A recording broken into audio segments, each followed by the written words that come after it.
Griffin, and this is the practice speech. And my topic will be about gender equality in sports in America. Thank you for being here today to discuss an important issue, gender equality in sports in America. While sports are often celebrated for bringing people together and promoting fairness, the reality is that playing fields is still far from equal, especially when it comes to gender. Today, I will discuss how far we've come today. Thanks to gender equality in sports in America, the challenges that remain and what we need to create true gender equality in sports. My thoughts are inspired by the working of scholars of Cherry, Coke, Nicole, Donna, Andrew, and Aaron. And I'm sorry about the last names I didn't pronounce because they're a little bit difficult to pronounce. How gender equality sports in America changed the game. In 1972 was signed into law. It's a federal civil rights law that prohibits sex-based discrimination in education programs or activities receiving federal funding. Before, opportunities for girls' women's sports were limited. For example, in 1971, fewer than 300,000 girls participated in high school sports compared to nearly 3.7 million boys. So that's a big difference. Thanks to gender equality in sports in America, we've seen significant progress. Cherry Coke Nicole explains that girls participate high school sports increased to over 3 million by the 2020s. Simply, women participating in college sports has grown dramatically from less than 15% of college athletes in 1972 to over 44% today. And right now I'm just like reading off my computer. I kind of wrote something, so I don't know if we can read off our computers. So if we can't, I'm sorry.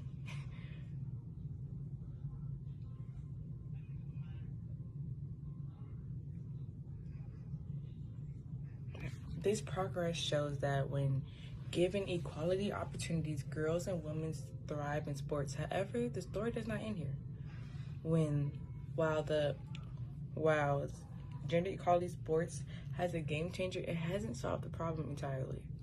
Despite the strategies made, gender equality in sports persists in many forms. Aaron highlights three major areas where inequality is still apparent: funding, reputation, and enforcement. In his three highlights is funding gaps, reputation and leadership, weak enforcement. So we'll talk about the first one. Male athletes progress continue to receive the lion's share of resources. According to Donna and Andrew, Division I schools spend almost twice as much on men's sports as on women's sports. This parity affects everything: coaching salaries, training facilities, equipment, traveling, accommodations. For example, men's teams often have access to state-of-the-art faculties, while women's teams settle for older or similar venues. Like a lot of women settle for like high school venues. Like there will be a lot of track meets on high school or college track. Scholarships also reveal equality. While schools to offer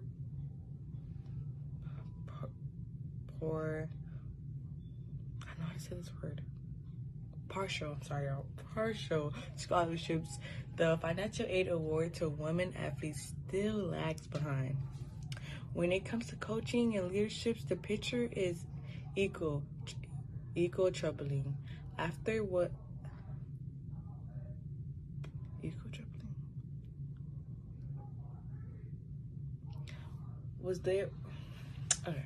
There was hope that more women would step into roles as coaching and athlete directors. Instead, the opposite handed. Cook and Lavin note that in 1972, over 90% of women teams were coached by women. Today, less than 40% are. The reasons are complex. Higher salaries for coaching men teams are often attracted male candidates, leaving fewer opportunities for women, and systematic basics also make it harder for women to rise to leadership positions, even in women's sports. The weak enforcement is only as effective as it's enforced. Many schools still fail to comply with its requirements. Aaron emphasizes that oversight is weak, and schools often unport or mispresent their data to appear compliant. For instance, it's also important to recognize that not all women face the same challenges in sports. Women of color, LGBTQ+, athletes, and athletes with disabilities often face additional barriers. Cherry and Nicole stress that the importance of taking an intersectional approach to address these overlapping forms of discrimination. For example, women of color are often underrepresented in leadership roles and receive less media coverage than their white counterparts. Simply, LGBTQ+ athletes may face discrimination or exclusion further than limiting their opportunities. And here's why media representation matters. Another significant factor in gender equality is media representation. Women's sports receive only about 5% of all sports media coverages. This lack of visibility and reinforces that the ideal.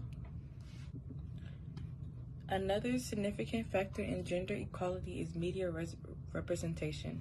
Women's sports receive only about 5% of all sports media coverage. This lack of visibility reinforces the idea that women's sports are less exciting or less important than men's. Cherry and Nicole argue that increasing coverage of women's sports can help change public attitudes and inspire more girls to participate. Media coverage isn't just about recognition.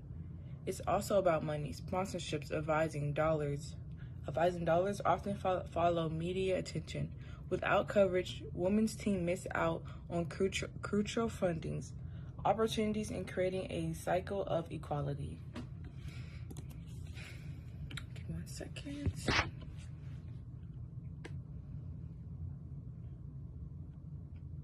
What needs to happen next, you ask? Strengthening schools. Schools must be held accountable for complying with. Okay, no, I should take that out.